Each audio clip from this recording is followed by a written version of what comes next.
Des saveurs sucrées, des emballages flashy, voici les puffs.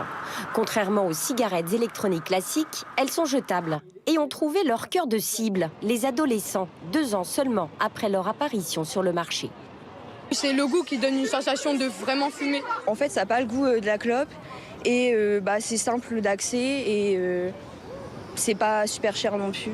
À moins de 10 €, la plupart de ces produits contiennent de la nicotine. Leur vente est donc interdite aux moins de 18 ans.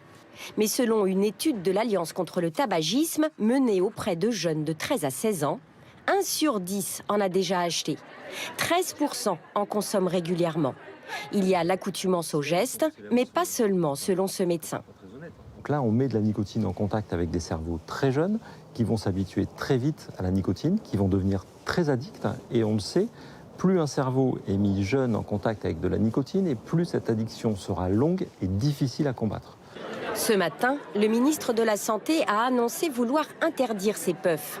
Vendus sur Internet, dans certains commerces et dans la plupart des bureaux de tabac. Ils y représentent même 44% des ventes des cigarettes électroniques.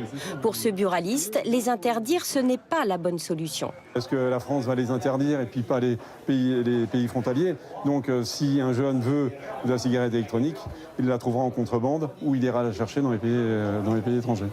Les buralistes réclament une vente exclusive des puffs pour mieux contrôler l'interdiction de vente aux mineurs.